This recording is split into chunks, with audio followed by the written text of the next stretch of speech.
ताली बजाएंगे और यीशु मसीह के नाम की आप देख रहे होंगे यहाँ पर स्क्रीन पर कुछ लिखा है। कोई मुझे पढ़ के बताएगा क्या लिखा हुआ है? क्या लिखा है? स्वर्गीय स्थान, और इंग्लिश में लिखा है हेवनली प्लेस। हालेलुया। स्वर्गीय स्थान, ये शब्द सुनने में और कहना चाहिए कि पढ़ने में बहुत आसान लग रहा है, लेकिन ये प्रभु के अनुग्रह के द्वारा उन लोगों के लिए है जो खुदा के घर के लोग हैं। ये संसारिक मनुष्य नहीं समझ सकते, संसारिक लोग नहीं जान सकते, लेकिन ये वही लोग जान सकते हैं जो अपने प्रभु से प्यार करते हैं, अपने प्रभु पर भरोसा रखते हैं, जिन्होंने अपना जीवन प्रभु को दिया है। जब आप संसार में जाते होगे, संसार में मिलते होगे, तो आपको बहुत कुछ ऐसा लगता होगा, यार यहाँ क्या है, लेकिन जब आप खुदा के घर में आते होगे, कंपेयर करते होगे, तुलना करते होगे, तब आपको कुछ फर्क नजर आता होगा कि नहीं? आप दुनिया में देखोगे, शुरू से लेकर अंत तक, घर से लेकर बाहर तक, बच्चे से लेकर बुजुर्ग तक, आपको कहीं ना कहीं कुछ ना कुछ ऐसा नजर आएगा जो ठीक नहीं है। लेकिन जब आप परमेश्वर के भवन में आओगे तो कुछ फर्क रहेगा, बातें फर्क रहेंगी, जीवन फर्क रहेगा। मैं उन कलीसियाओं की बात नहीं कर रहा हूं जो सिर्फ अपने नाम के लिए चल रही हैं, या जो पैसा कमाने के लिए चल रही हैं, जिन्होंने एक धंधा बना रखा है। बाइबल में लिखा है कि सुसमाचार को एक धंधा बना रखा है। मैं उन कलीसियाओं की बात नहीं कर रहा हूं, मैं उस जगह की बात कर रहा हूं जो अनॉइंटेड है, चुने हुए हैं। बहुत ज़्यादा समय नहीं लूंगा, बहुत चंद लम्हों में मैं इस कलाम को ख़त्म करूंगा, लेकिन मैं चाहता हूं थोड़ी देर के लिए अपने मन को, अपने दिल, अपने दिमाग को मेरी ओर लगाएं, ताकि परमेश्वर आपसे बात करने पाए। ठीक है ना? जब हम खुदा के पास आते हैं, परमेश्वर के पास आते हैं, तो बहुत कुछ अलग है, बहुत कुछ बदला है। वो संसारिक जीवन है, लेकिन जब आप खुदा के पास आ गए हो, ये एक स्वर्गीय स्थान है। कौन सा स्थान है? स्वर्गीय स्थान। सभी लोग बोलेंगे कौन सा स्थान है?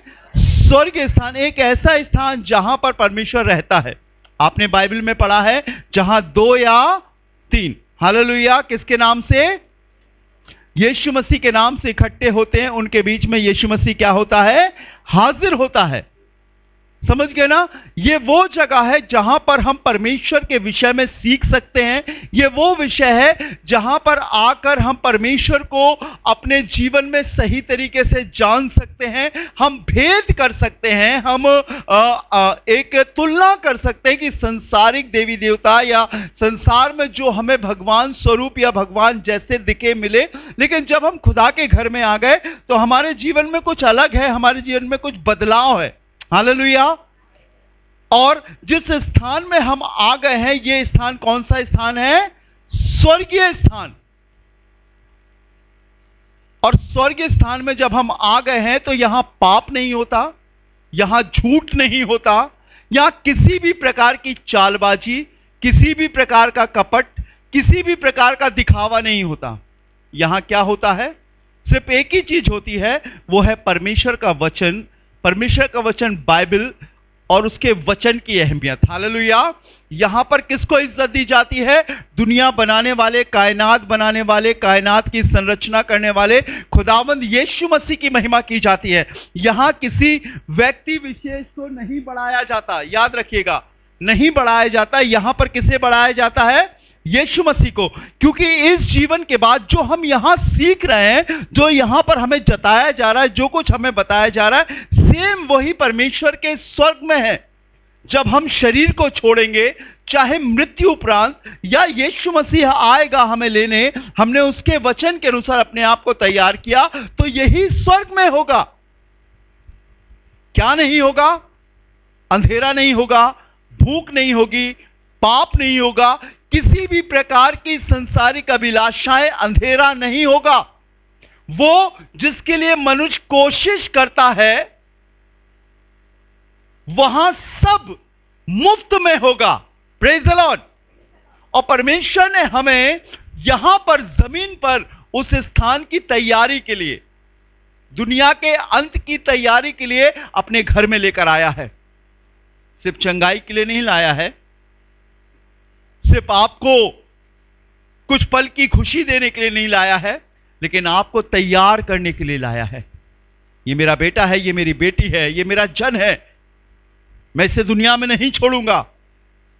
मैं इसे नरक में नहीं छोड़ूंगा, मैं इसे तैयार करूंगा। आप पढ़े इफिसियों की पत्री उसका पहला अध्याय उसकी वर्स 3। कोई भी भाई बहन जिसे मिलता है माइक में पढ़े इफिशियन चैप्टर 1 वर्स 3। जी हां जी, हमारे प्रभु यीशु मसीह के परमेश्वर और पिता का धन्यवाद हो कि उसने हाँ हमें मसीह में स्वर्गीय स्थानों में, कि उसने हमें किसमें, मसीह में स्वर्गीय स्थानों में सब प्रकार की आत्मिक आशीष दी सब है। प्रकार की आत्मिक आशीष दी है। हालेलुया। किस में दी है? मसीह में। सबसे पहले किस में दी है? मसीह में सब प्रकार की आत्मिक आशीषें हमको उसने दी है। पर कहां पर दी हैं? सब लोग देखेंगे कहां पर दी है। सभी लोग बोले जोर से, कहां पर दी है आशीषें? फिर से एक बार, कहां पर दी है? बच्चे भी बोलेंगे कहां पर दी है? स्वर्गीय स्थानों में।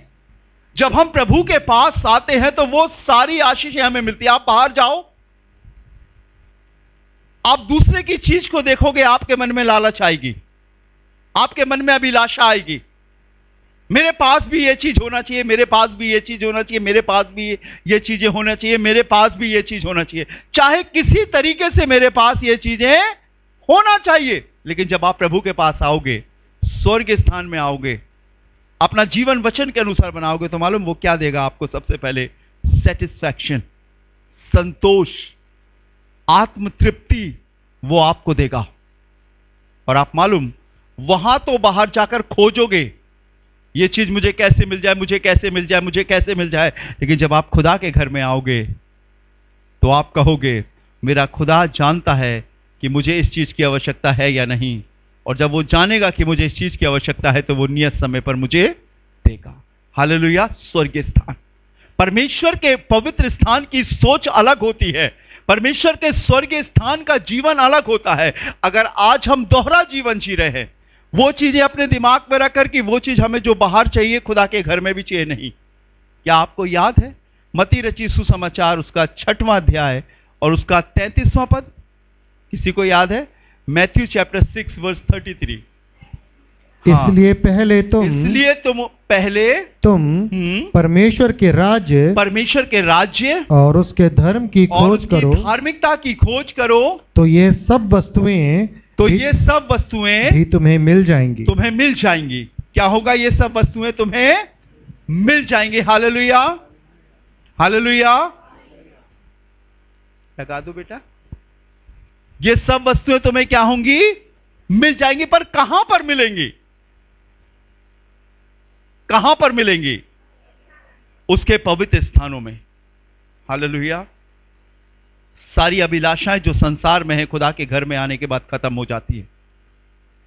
वो दिखावा, वो बहरूपीय वाला जीवन, मुंह पे कुछ अंदर कुछ खत्म हो जाता है।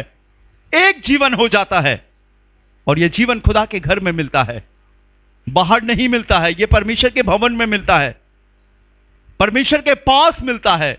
और उसने लिखा है तुम्हें स्वर्ग स्थानों में सब प्रकार की आशीषें दी है। कोई बहन पढ़े इसी का 2 अध्याय, इफिसियों की पत्री 2 अध्याय, इफिशियन चैप्टर 2 वर्स 6।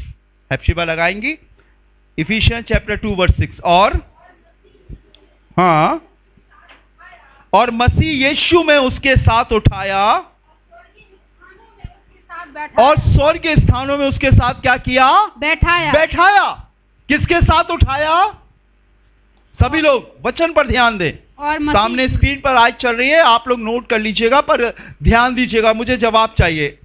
हैप्शिबा थोड़ी एक्टिव हो, ठीक है ना? आप बाइबल रख दीजिए और उसमें देखिए। मैं इंग्लिश में भी बोलूंगा, हिंदी में भी बोलूंगा, ताकि आप समझ जाएगा। सभी लोग फोकस करें परमेश्वर के वचन की ओर। फिर से पढ़ेंगे 2 अध्याय 6वां पद। जी। और मसीह यीशु में उसके साथ उठाया। Praise the Lord. आज अगर हम यहां पर है तो किसके नाम से है? यहां पर यीशु मसीह के नाम। राजू राजौन के नाम से नहीं है, किसी आडंबर दिखावे के नाम से नहीं है। कहीं ना कहीं हम संसार में फंसे थे, कहीं ना कहीं बीमारियों ने, कहीं ना कहीं पाप ने, कहीं ना कहीं संसारिक अभिलाषाओं ने हमें घेर कर रखा था। आपके लिए किसके नाम से प्रार्थना की गई? यीशु मसीह के, यीशु मसीह के नाम से सभी लोग बोलेंगे। यहां ध्यान दीजिए, किसके नाम से प्रार्थना की गई? यीशु मसीह के नाम से प्रार्थना की गई। यीशु मसीह ने आपको चंगाई दी है, यीशु मसीह ने आपको उठाया है। मात्र एक ही नाम है और वो नाम है यीशु मसीह का नाम। और यहां लिखा है और मसीह यीशु में उसके साथ उठाया। Hallelujah, hallelujah. हम पाप में थे, हमारे ऊपर पाप था, हमारे ऊपर बीमारी थी, हमारे ऊपर अभिलाषाएं थी। हम एक ऐसे संसार में जी रहे थे जहां पर सब प्रकार की मलिनता थी, सब प्रकार की दुष्टता थी, और इस आशा से जी रहे थे कि 60, 70, 80 साल की उम्र में जितना सुख भोग लो, उसके बाद तो मरना है। किसी ने कहा ऐसा हो जाएगा, किसी ने कहा ऐसा हो जाएगा, किसी ने कहा वैसा हो जाएगा, लेकिन किसी ने उद्धार का नाम नहीं लिया, नजात का नाम नहीं लिया। और आज भी 80% लोग उसी आशा में जी रहे हैं, उन्हीं अभिलाषाओं में जी रहे हैं, उन्हीं पाप में जी रहे हैं।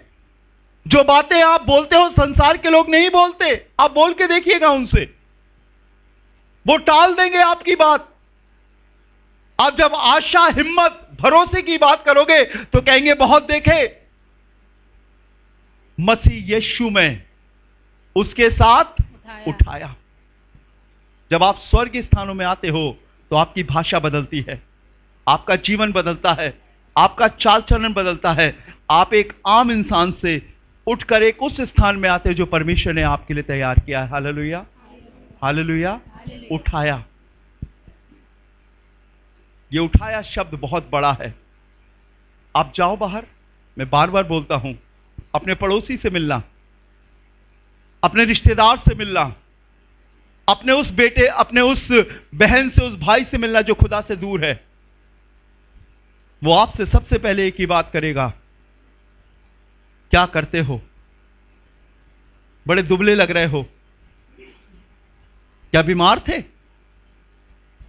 देखिए, जब आप स्वर्ग स्थानों में आकर मिलोगे तो मालूम क्या बोलेंगे लोग? क्या बोलते हैं जब आप एक दूसरे से मिलते हो? What is the meaning of praise? इस प्रेज का मतलब क्या है? ऊंचे, परमेश्वर की महिमा हो। वर्डिंग, थिंकिंग, सोच सब बदल जाता है। एक दिन लोग कहने लगे, आप प्रेज द लॉर्ड क्यों बोलते हो? क्या आप प्रेज द लॉर्ड मिशन के हो? हमने कही हम प्रेज द लॉर्ड मिशन के नहीं हैं, हमारा मिशन प्रेज द लॉर्ड है। हालेलुया, खुदा की महिमा करना है। मसीह में उठाया, और उसके बाद क्या लिखा है? और स्वर्ग स्थानों में उसके साथ बैठाया। किसके साथ? मसीह के साथ, यीशु मसीह के साथ बैठाया। आप वहां पर आ गए हो जहां खुदा तक लगाता है, आप वहां पर बैठे हो जहां खुदा तक नशीन होता है। बाइबल में लिखा है खुदा अपने भवन में हाजिर है, समस्त कलीसिया उसके सामने शांत रहे। या हम वो नहीं सोच सकते जो हम बाहर सोचते हैं, हम यहां वो नहीं कर सकते जो हम पहले बाहर करते थे। अब हमारा जीवन अलग है, स्वर्ग स्थान। बहन एक आयत और पढ़िए आगे, इसी का 3रा अध्याय, उसका 10वां पद पढ़िएगा जल्दी से, कोई भी पढ़ सकता है। ताकि अब कलीसिया के द्वारा परमेश्वर का विभिन्न प्रकार का ज्ञान, परमेश्वर का नाना प्रकार का या विभिन्न प्रकार का ज्ञान उन प्रधानों और अधिकारियों पर जो स्वर्गीय स्थानों में हैं प्रकट किया जाए। किसके द्वारा भैया? कलीसिया के द्वारा। हाँ, सब लोग ध्यान दें, किसके द्वारा? कलीसिया के द्वारा। और कलीसिया कौन है? मैं और आप। कलीसिया वो है जिन्होंने परमेश्वर के वचन के अनुसार अपने आप को तैयार किया है, परमेश्वर के कलाम के अनुसार बपतिस्मा लेकर अपने आप को यीशु के लिए इंतजार कर रहे हैं, अपने आप को रोज पवित्र बनाकर उसकी आज्ञाओं का पालन करके आगे बढ़ रहे हैं, ताकि अब कलीसिया के द्वारा परमेश्वर का नाना प्रकार का ज्ञान उन प्रधानों और अधिकारियों पर जो स्वर्गीय स्थानों में है प्रकट किया जाए। किन पर प्रकट किया जाए? किन पर प्रकट किया जाए? वचन पर मन लगाए, किन पर प्रकट किया जाए?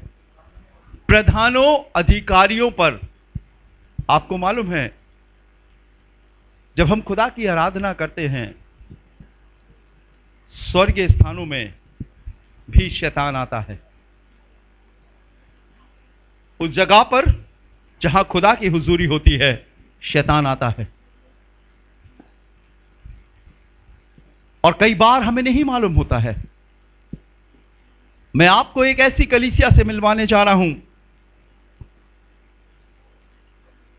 ये बाइबल में प्रकाशित वाक्य उसके 2 अध्याय उसके 30 पद में है। इस कलीसिया का नाम है पिरगुनम। क्या है? पिरगमुन की कलीसिया। हमें बहुत सतर्क होना है, हमें बहुत सावधान होना है, हमें बहुत गहराई से इसे समझना पड़ेगा। अभी हम चले आ रहे थे चंगाई में, शिफा में, पैसे में, नौकरी में, शादी में, काम बनवाने में नहीं। अब हमें अपने स्तर को, अपनी सोच को थोड़ा ऊपर करना पड़ेगा।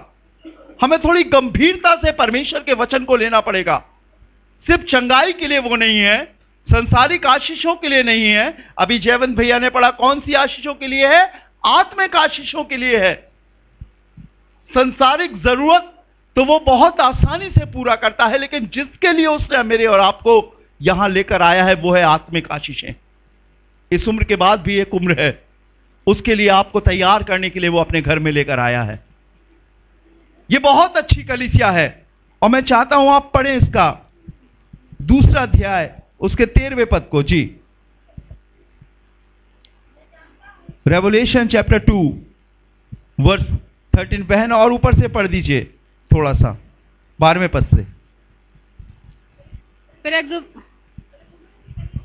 और पिरगमुन की कलीसिया के दूत को ये लिख, जिसके पास 2 धारी और तेज तलवार है, वो यह कहता है कि मैं जानता हूं कि ये 7 कलीसियाएं हैं। 7 नंबर सिद्धता को दिखाता है। अगर बहन आप इसका पहला अध्याय उसका 11वां पद पढ़े तो आपको 7 कलीसियाओं के नाम मिलेंगे। पढ़िएगा जी। पहले अध्याय का 11वां पद पढ़िए, चैप्टर 1 वर्स 11।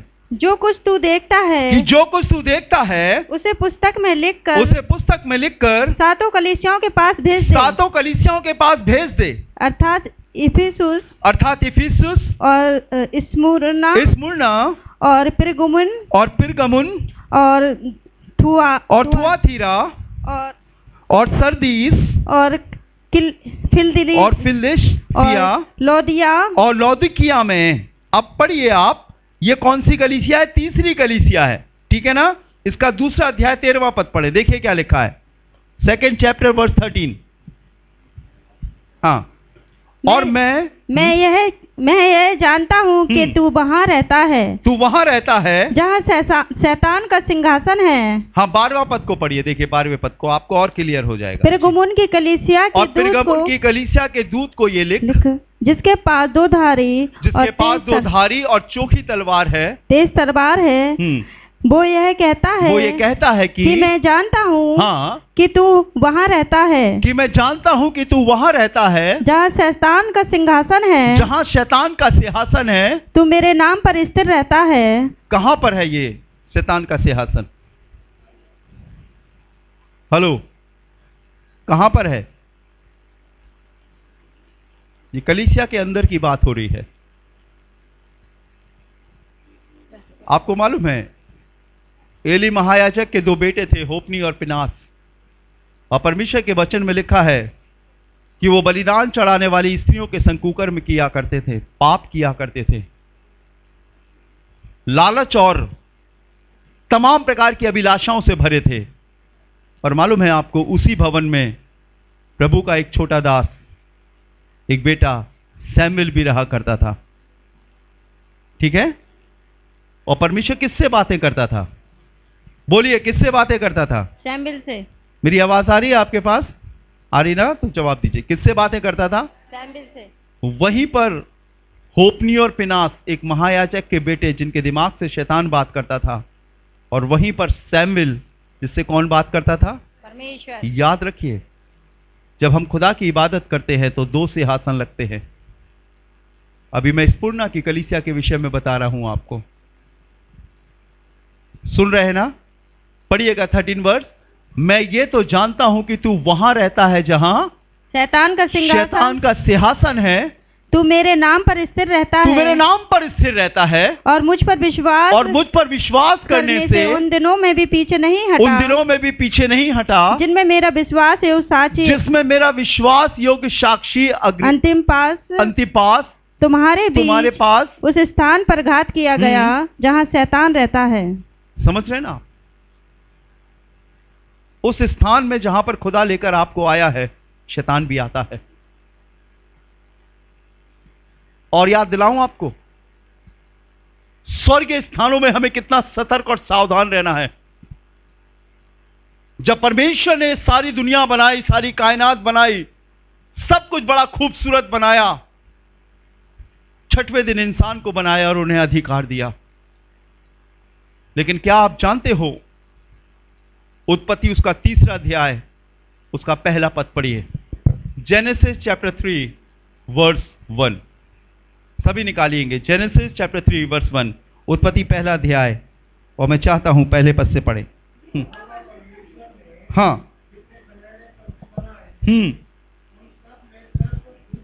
हाँ जी, हाँ, तुम इस वाटिका के किसी वृक्ष का फल ना खाना। आपको मालूम है ना, परमेश्वर ने क्या कहा था? हवा से क्या कहा था?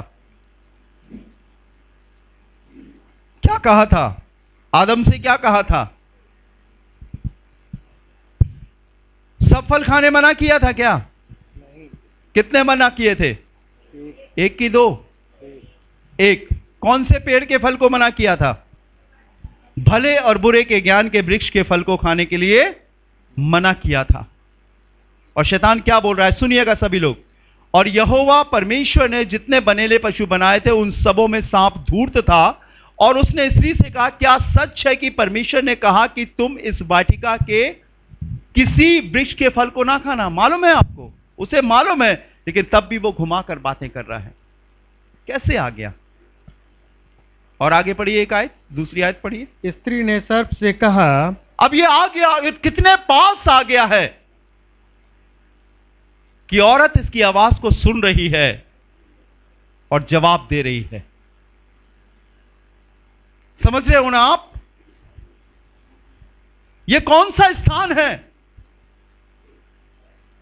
बागे अदन, खुदा की हुजूरी का स्थान। और बाइबल बताती है परमेश्वर दिन के ठंडे पहर में वहां पर आता था, सुबह सुबह वो वहां पर आता था,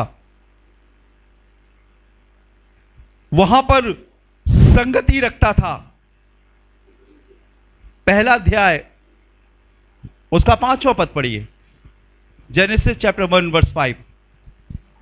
और परमेश्वर ने उजियाले को दिन और अंधियारे को रात कहा, जी, तथा सांझ हुई,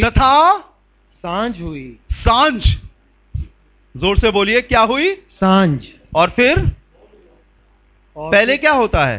सुबह होती ना, फिर शाम होती है। यहां पे क्या हो रहा है? पहले सांझ। समझ रहे ना?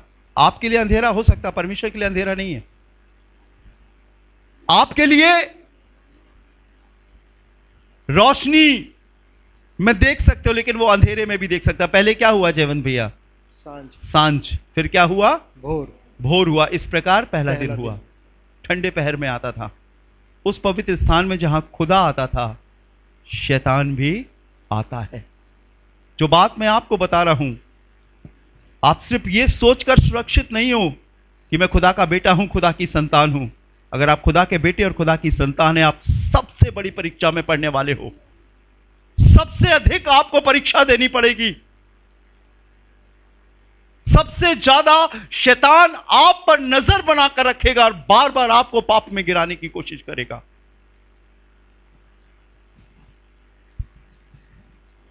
और हम सिर्फ इस भरोसे के संग कि हम खुदा के बेटे और बेटियां हैं, हम नहीं बच सकते। आप यहां निशान लगा रही है, कोई जल्दी से निकाल कर पढ़े। जॉन चैप्टर 1 वर्स 12, यूहन्ना पहला अध्याय 12वां पद पढ़िए। देखिए क्या लिखा है। आपको याद भी होगा, ये बाइबल की आयतों को याद करना सीखें। परंतु जितनों ने उसे ग्रहण किया उसने उन्हें परमेश्वर की संतान होने का क्या दिया? हाँ, हाँ, अर्थात उन्हें जो उसके नाम पर विश्वास रखते क्या दिया? अधिकार दिया, अथॉरिटी दी, एक राइट दिया, एक हक दिया। हक ये नहीं हो गया कि आपने विश्वास किया अब आप अनंत जीवन के अधिकारी होगे, नहीं। जब तक उस स्वर्ग के अधिकारी नहीं हो आपको बहुत सावधानी से अपने जीवन को जीना पड़ेगा। आप कभी भी इस कॉन्फिडेंस में मत जीना कि आप चर्च जाते हो तो आप बच जाओगे, नहीं। मैंने आपको वो स्थान भी बताया जहां खुदा आता था, मैंने वो चर्च भी आपको दिखाया जहां खुदा बात करता था। हमें अपने सुरक्षा के घेरे को चेक करना पड़ेगा। कितने लोग हैं जो रात में सोते हैं तो अपने घर के मेन दरवाजे को लॉक नहीं करते? जरा हाथ उठाइए। फूफा जी ताला लगाते होंगे ना, बंद तो करते होंगे अंदर से। हाँ, वो ही लगाते। देखो, हम तो कई बार भूल जाते। 2-3 बार हमारा बड़ा गेट पूरी रात खुला रहा और जब सुबह उठे तो हम चौंक गए, अरे क्या हुआ? सामान अमान देखा तो कोई भी चोरी नहीं हुआ। प्रभु जानता था कि हम लोग मीटिंग में 11-12 बजे लौट रहे, थक जाते, ध्यान नहीं दे पाते, अंधेरे की वजह से खुला रहता, प्रभु रक्षा करता। लेकिन यह सावधानी नहीं है। अगर आपको खुदा ने चुना है तो आपको एक एक पल, एक एक कदम बहुत संभल कर चलना पड़ेगा। स्वर्गीय स्थानों में आपको बढ़ाया है लेकिन आपको कुछ अधिकार दिया है। किसको अधिकार दिया? आपने पढ़ा था 3री वर्ष में, इफिशियन चैप्टर 3 वर्स 10 में पढ़ा था। किसको अधिकार दिया? कलीसिया को। किन पर अधिकार दिया? अब मैं आपको पढ़ाने चाह रहा हूं, आप निकालें मेरे संग, अगर आप पढ़ सकते हैं। इफिशियन चैप्टर 1, इफिसियों पहला अध्याय 20वां पद पढ़ें। सभी लोग निकालें। मैं कोई प्रचार नहीं कर रहा हूं, मैं चाह रहा हूं हम सीखें। यह प्रैक्टिकल है हमारे जीवन में। जो उसने मसीह में किया, हाँ, कि उसको मरे हुए में से जिलाकर जी स्वर्गीय स्थानों में अपनी दाहिनी ओर। ठीक है, कहां पर? स्वर्गीय स्थानों में अपनी दाहिनी ओर। यीशु मसीह हमारे बीच में है और वचन के अनुसार वो उस स्थान पर है जो दाहिना स्थान है। कभी मौका मिलेगा मैं आपको बताऊंगा, वहां पर वो है। आगे पढ़िएगा। सब प्रकार की प्रधानता, हाँ, और अधिकार, और सामर्थ, हाँ, और प्रभुता के और हर एक नाम के ऊपर, जो ना केवल इस लोक में पर आने वाले लोक में भी लिया जाएगा, बैठाया।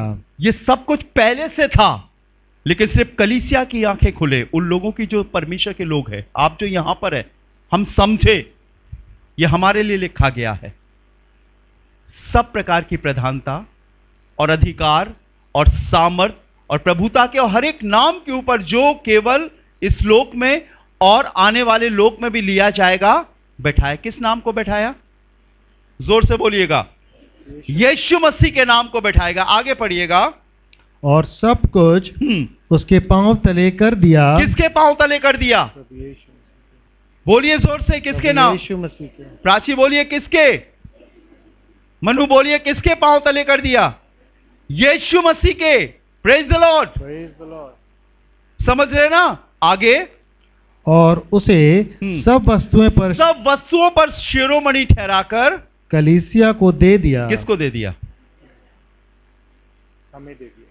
कलीसिया कौन है? मैंने बताया, जो परमेश्वर के वचन की आज्ञा मानकर बपतिस्मा लेकर, जैसा खुदा के कलाम में लिखा है, उसे अंगीकार करके रिसीव करके प्रभु की मेज के शरीक लोग, जो प्रभु की मेज में शरीक होते हैं, जो अपना जीवन प्रभु को देते हैं। कई लोग नहीं हुए, वो आने वाले दिनों में हो जाएंगे, हम प्रार्थना कर रहे। हिस्सा है उनके लिए लिखा है। किसको दे दिया? कलीसिया को दे दिया। कलीसिया वो जो परमेश्वर के खून से खरीदे गए लोग हैं, जिन्होंने प्रभु के वचन पर विश्वास किया, कलीसिया को दे दिया। और आगे, यह उसकी देह है। कलीसिया क्या है? यीशु मसीह की देह, शरीर है। ठीक है ना? देह है। और आगे, और उसी की परिपूर्णता है। और उसकी परिपूर्णता कौन है? उसकी परिपूर्णता, सिद्धता या पूरा कौन है? बोलिए कौन है? कलीसिया।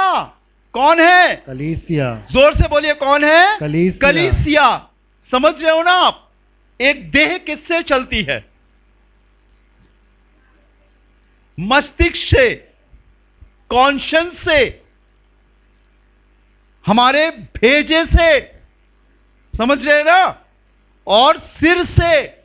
और कलीसिया का सिर कौन है? यीशु मसीह। कलीसिया को कौन चलाता है? यीशु मसीह। कलीसिया की अगुवाई करता है पवित्र आत्मा। बहुत गौर से सुनिएगा। और ये उसकी देह है कलीसिया, और उसकी क्या है? परिपूर्णता। और आगे जो सब में सब कुछ पूर्ण करता है। आपको मालूम है आपके पास क्या अथॉरिटी है? सिर्फ इस भरोसे से मत जियो कि मैंने यीशु को ग्रहण कर लिया और अगर मेरा जीवन खत्म होगा तो मैं स्वर्ग जाऊंगा। नहीं, आपको हर रोज स्वर्ग के लिए लड़ाई लड़ना है। आपको हर रोज स्वर्ग के लिए शैतान का सामना करना है।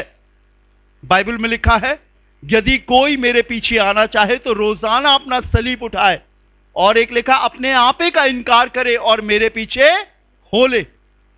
ये है, ये चीजें बाहर नहीं मिलेंगी, ये परमेश्वर के जगह पर मिलेगी, पर आपको सावधान रहना पड़ेगा। आज क्यों लोग बिछड़ जा रहे हैं? बहुत से लोग इस नियत से खुदा के पास आते हैं, वहां चलो, पढ़े लिखे लोग मिलते हैं, चंगाई की प्रार्थना होती है, छोटी जात से बड़ी जात हो जाते हैं, तमाम प्रकार के ख्यालात लाते हैं, लेकिन जब सच्चाई की बात होती है तो शैतान उन्हें भटका देता है, वो पीछे चले जाते हैं। जब ग्रहण करने की बात होती है वो पीछे चले जाते हैं, क्योंकि उन्हें यह स्वर्ग स्थान वाला जीवन पसंद नहीं आता है। जब मैंने सेवकाई शुरू करी तो यह जगह पूरी भरी रहती थी। एक गिटार बजाने के लिए मैंने एक लड़के को सिखाया, 10 आ जाते थे, कॉन्गो बजाने वाले, ड्रम बजाने वाले, पैड बजाने वाले। लेकिन परमेश्वर के पवित्र स्थान में वो जवान सब पाप से भरे थे, और जब मैंने परमेश्वर के वचन के अनुसार उनसे बात करना शुरू करी तो वो धीरे धीरे धीरे धीरे धीरे धीरे चले गए। यीशु ने बहुत से चेले बनाए। उसने कहा, देखो वो 70 और लौट गए, पीछे चले गए, तुम्हें जाना हो तो तुम भी चले जाओ। तब पतरस ने कहा, है खुदावंद, तुझे छोड़कर हम कहां जाएं, क्योंकि अनंत जीवन की बातें तो तेरे पास हैं। वो लोग जिन्हें खुदा चुनता है वो ठहरते हैं। वो लोग जिनके नाम परमेश्वर ने पहले ही लिख दिए गए हैं वो ठहरते हैं, वो सुनते हैं, वो समझते हैं। आपको मालूम है, एक दिन की बात है, परमेश्वर यूं ही अपने दास को देख रहा था और बहुत गौर से उसके जीवन को देख रहा था। ये मेरा भय मानता है, ये मेरे पीछे चलता है। इसने अपने बेटे, अपनी बेटियों को, अपनी पत्नी को खुदा का भय मानना सिखाया और देख रहा था। तभी शैतान आ गया। और मालूम, मैं चाहता हूं आप पढ़ें इसे, अय्यूब की किताब पहला अध्याय 6वां पद, देखिए क्या लिखा हुआ है। आप इस अंधविश्वास में मत जिएगा, जीवन जिए कि आप खुदा के पास आ रहे तो शैतान अटैक नहीं करेगा। सबसे ज्यादा अटैक उन्हीं पर होगा जो खुदा के घर में आते हैं। सब प्रकार से शैतान अटैक करेगा ताकि आपको सच्चाई से झूठ में ले जाए।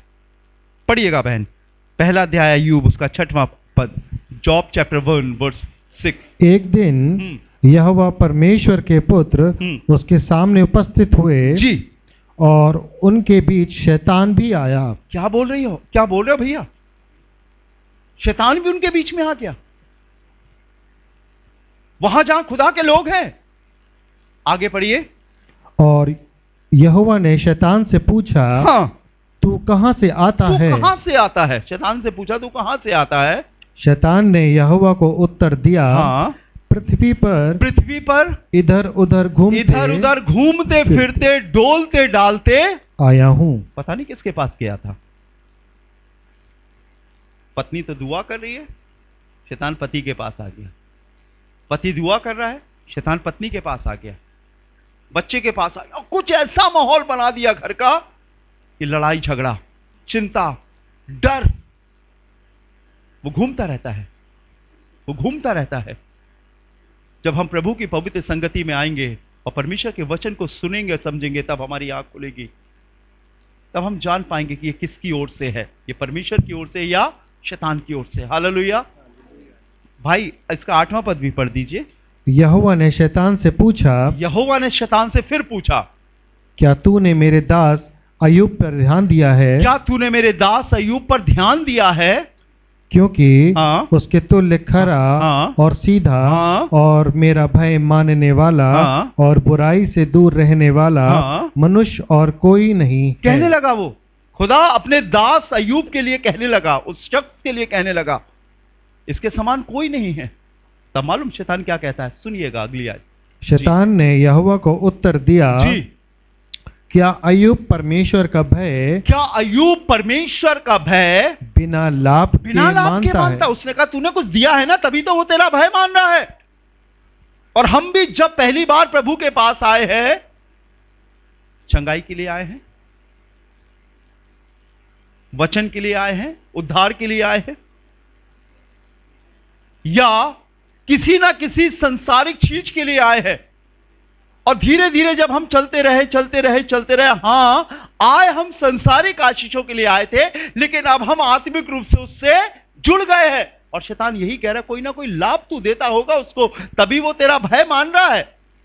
अब सुनिएगा इसकी 10वीं आयत।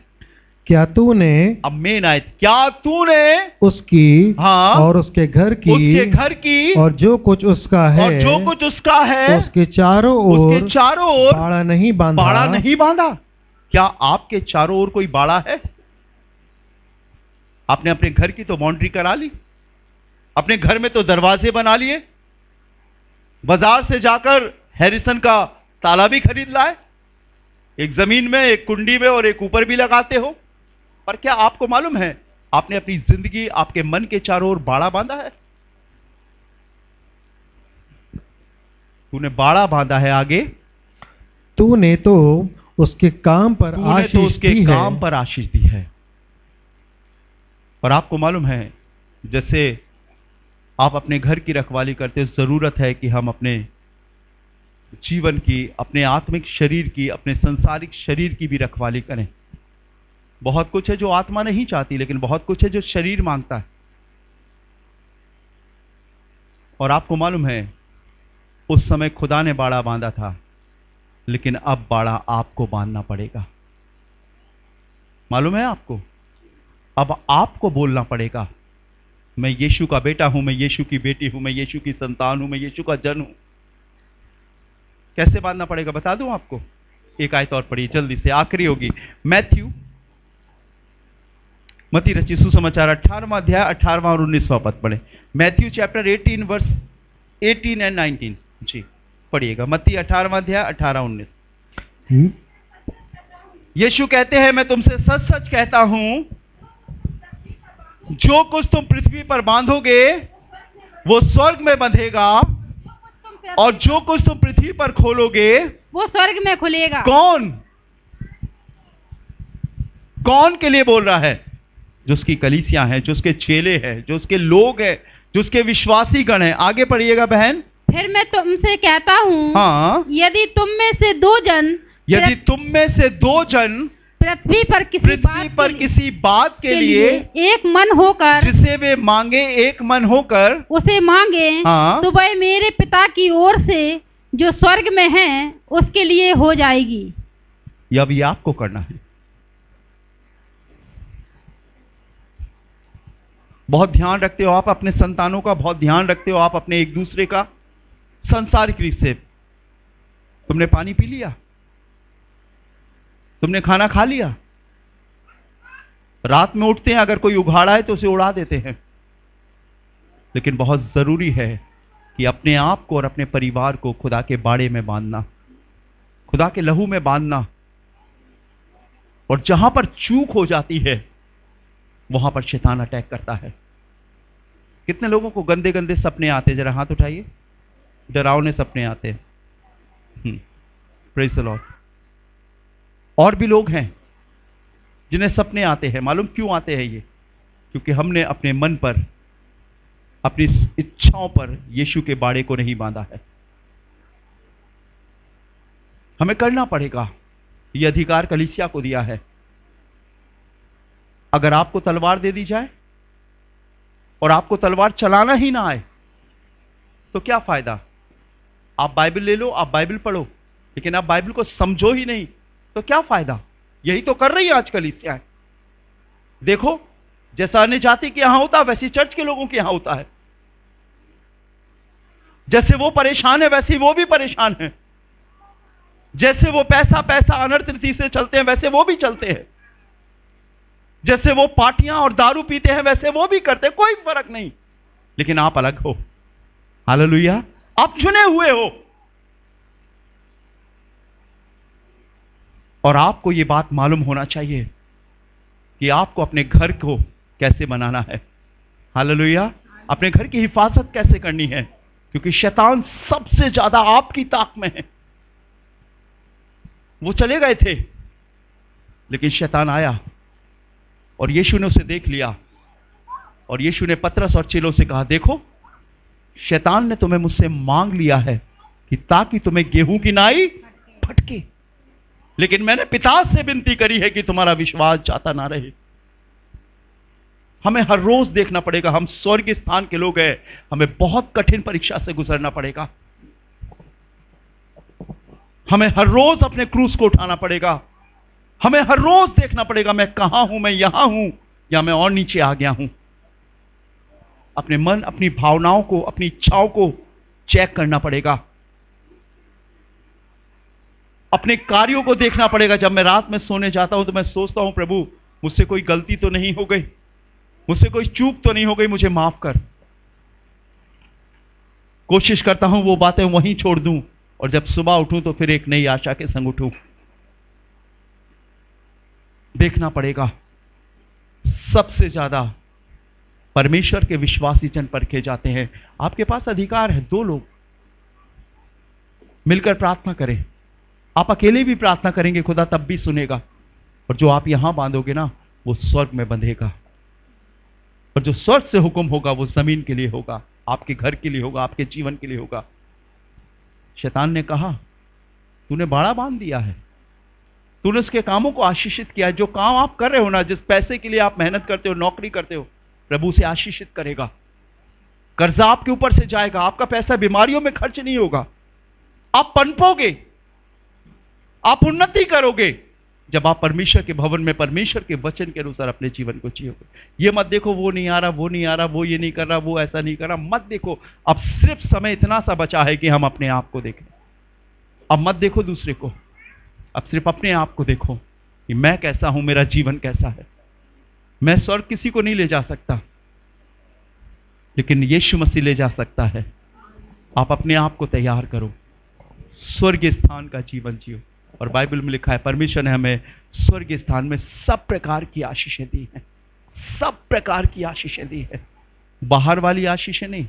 वो चीज जो आपको जीवन जीने के लिए चाहिए, प्रभु देगा।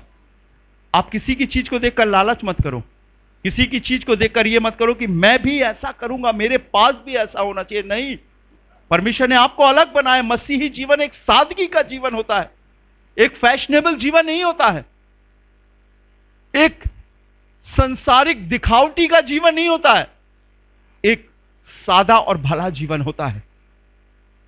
अगर कोई आपको नहीं समझ रहा, आपकी बातें नहीं समझ रहा, शांत रहो, आप चुप हो जाओ, मत बोलो, प्रार्थना करो उसके लिए। लेकिन जब कभी वो आपसे मदद मांगने आए, आप उसकी मदद करो, चाहे वो कोई भी क्यों ना हो। ये स्वर्गीय स्थान के लोगों की पहचान होती है। Hallelujah, hallelujah. आइए हम अपनी आंखों को बंद करें, प्रार्थना करें। राजाओं के राजा, प्रभु के प्रभु, हम आपका धन्यवाद देते हैं। ये ज्ञान प्रभु तूने दुनिया से हटाकर अपने लोगों पर नाजिल किया है। प्रभु, हमें अपने वचन के अनुसार जीने की ताकत दे, चलने की ताकत दे। इस हेवनली प्लेसेस में, इस स्वर्गीय स्थानों में जहां पर तेरे फरिश्ते हैं, तेरे स्वर्गदूत हैं, सेवा टहल करने वाले तेरे एंजल्स हैं खुदा, जो हमेशा हमारे संग रहते हैं। प्रभु, हम इस स्वर्गीय स्थानों के जीवन के लिए धन्यवाद देते हैं। और तेरे वचन में लिखा है कि जोरावर जोर मारकर तेरे राज में प्रवेश करता है। प्रभु, इन्हें लड़ना पड़ेगा हर संसारिक अभिलाषाओं से, पाप से, इच्छाओं से, भावनाओं से प्रभु तेरे लोगों को एक जैवन जीवन दे। यीशु मसीह, आप ही हमारे प्रभु हैं।